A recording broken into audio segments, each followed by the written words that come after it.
आप सबका धन्यवाद कि आज आप लोगों ने शॉर्ट नोटिस पे हमारे आग्रह पे यहाँ आए और जो एक कल रात जनपद हरिद्वार में एक महत्वपूर्ण घटना हुई है उसके बारे में जो बेसिक अभी तक की हमारे पास जानकारी है वो आपसे साझा करनी थी। और साथ ही साथ जो ये एक बड़ा सनसनीखेज हत्याकांड हुआ था नानकमत्ता में 28 मार्च को, तो उसके क्रम में जो अब तक हम लोग कार्रवाई कर पाए हैं और उससे जुड़े हुए जो कुछ एक लार्जर उसका परिदृश्य है, उसका बैकग्राउंड है और इसमें आगे इस महत्वपूर्ण केस में आगे क्या मतलब अभी हम कार्रवाई के बारे में सोच रहे हैं। तो मैं सोच रहा था कि ये अच्छा एक अवसर है आप सबसे इस बारे में जानकारी करने का। सबसे पहले तो प्रथम नवरात्रि की आप सबको बधाई है, पावन दिन है सभी के लिए। और दूसरा ये कि मतलब सबसे एट द वेरी आउटसेट मैं इस घटना में जो हमारी टीम शामिल थी, बहुत डिटेल में तो आपको हम प्रेस नोट दे देंगे, बहुत उसके बारे में बहुत बारीकी से लाइन बाय लाइन मेरा मतलब डिटेल देना ठीक नहीं होगा, बट मैं बस इतना ज़रूर कहना चाहूँगा कि ये बहुत बड़ी घटना थी जो 28 मार्च को हुई। हम सभी के लिए एक तरह से एक जिसे कहते हैं एक चुनौती थी, अंग्रेज़ी में जिसे कहते हैं एक वेकअप कॉल था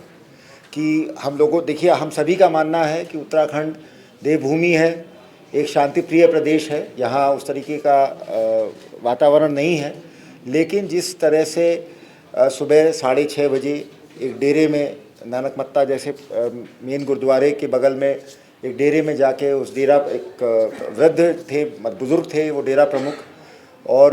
सुबह 6:30 बजे जिस तरह से उनकी निर्मम हत्या की गई, तो ये हमारे लिए एक तरह से चुनौती थी। और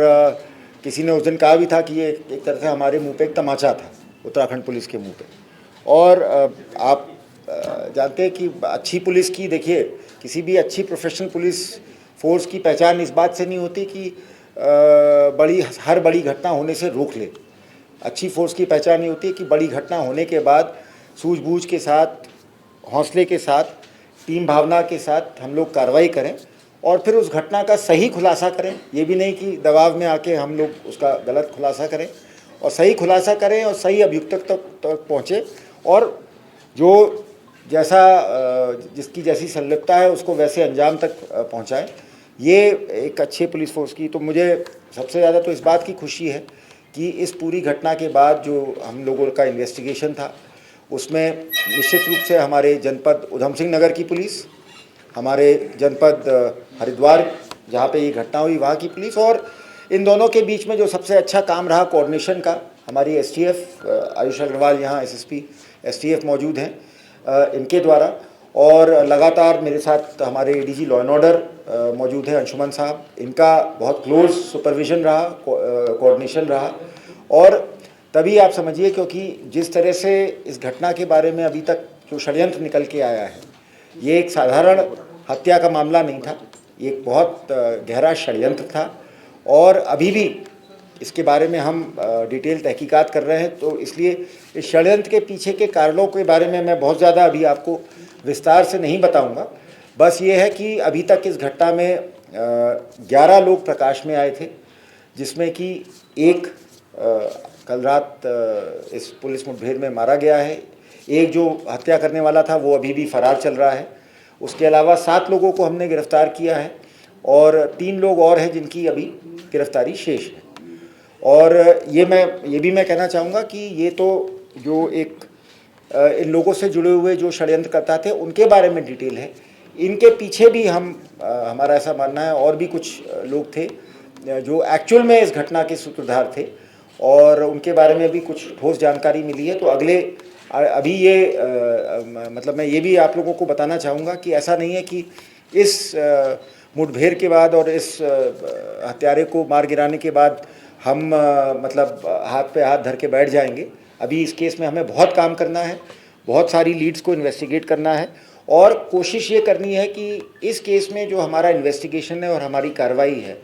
वो एक ऐसी नज़ीर बने कि आगे भी कोई इस प्रकार से बाहर के अपराधी या बाहर के ऑर्गेनाइज्ड क्रिमिनल्स हमारे प्रदेश में इस तरीके की सनसनीखेज घटना को अंजाम ना दे सके।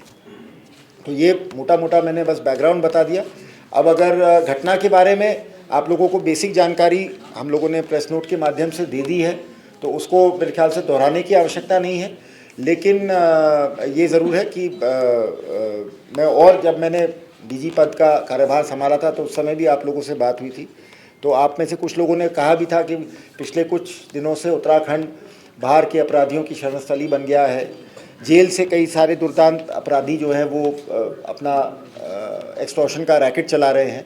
तो उस समय भी मैंने आप लोगों से एक बात कही थी और उसको मैं दोहराना चाहूँगा कि हम जो हमारे संभ्रांत नागरिक हैं, न्यायप्रिय नागरिक हैं, पर्यटक हैं, तीर्थयात्री हैं, उनके लिए हम अवश्य मित्र पुलिस थे, मित्र पुलिस हैं और मित्र पुलिस रहेंगे। लेकिन इस प्रकार के षड्यंत्रकारी, दुष्ट अपराधी, शूटर्स, पेशेवर जो किलर्स हैं, इनके लिए हम काल पुलिस बन के उभरेंगे, और जैसा कि इस ऑपरेशन ने दर्शाया है।